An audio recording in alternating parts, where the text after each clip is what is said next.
Today brings new momentum for Congresswoman Michelle Bachmann and some serious questions for former Governor Tim Pawlenty. He joins me now to address them. Governor, a disappointing finish for you.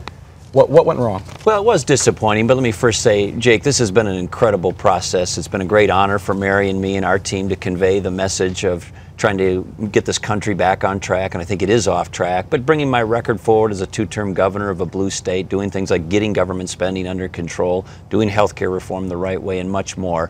But obviously that message didn't get the kind of traction or lift that we needed and hoped for coming out of the Ames straw poll. We needed to get some lift to continue on and to have a pathway forward.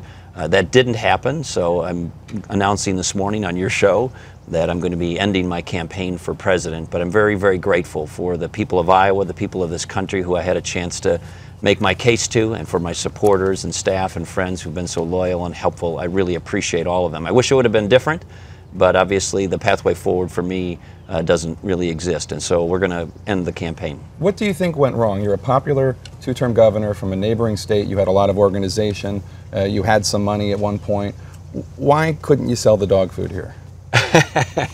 Well, I hope it's better than dog food, Jake. It's the filet. Why couldn't you sell it? Well, there's a lot of factors that go into a successful campaign. Obviously, we had some success raising money, but we needed to continue that, and Ames was a benchmark for that. And if we didn't do well in Ames, we weren't going to have the fuel and to keep the car going down the road.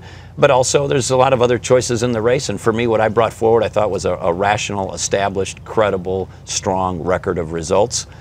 Based on experience governing two-term governors of a blue state, but I think the audience, so to speak, was looking for something different. Well, that is a question about today's Republican Party. Do you think that they're not looking for somebody that has worked with Democrats? Do you think they're not looking for someone that has results? You've derided those people who are voting for entertainers as opposed to people who can lead.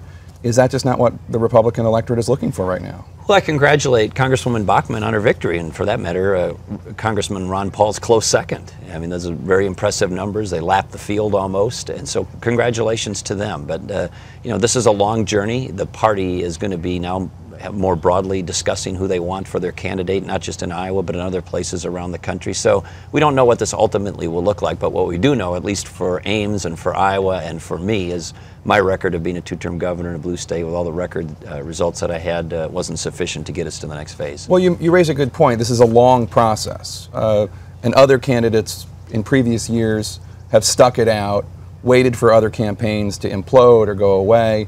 I think that there are a lot of people who wonder if Rick Perry is really all that the hype says he is, that wonder if Congresswoman Bachmann can go the distance. Why not stick it out? Well, because we needed to get some lift. You know, I'm from a small state. I don't have a big national financial network or political network, and so I think the measure of us in this phase was really, can you get some lift out of Ames to get the ante, if you will, to get to the next round, and that didn't happen. And unfortunately, I wish it would have. It didn't happen. But even at a minimal level, you need to make sure that you've got that kind of ability to continue on and hopefully get some momentum. But that pathway doesn't appear available to me.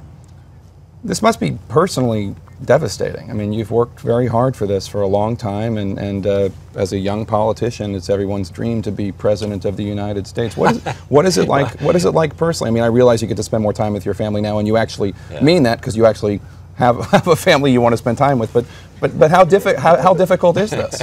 Well, first of all, I'm not so young anymore. I've turned 50 and I'm feeling the years there. But beyond that, it's not that difficult. I'm doing this because I love this country and I want to defeat Barack Obama because I think he's got it on the wrong course. But I don't get my identity or my sense of worth or my values or my faith from politics. I first get it from my personal faith in God, and then I believe in this country. I love this country. I believe I can make a contribution to it. I thought I would have been a great president, but obviously that pathway for now isn't there. You've said in the past that the Republican Party needs to be careful in not be reckless in choosing the nominee. Do you think Michelle Bachmann would be a reckless pick?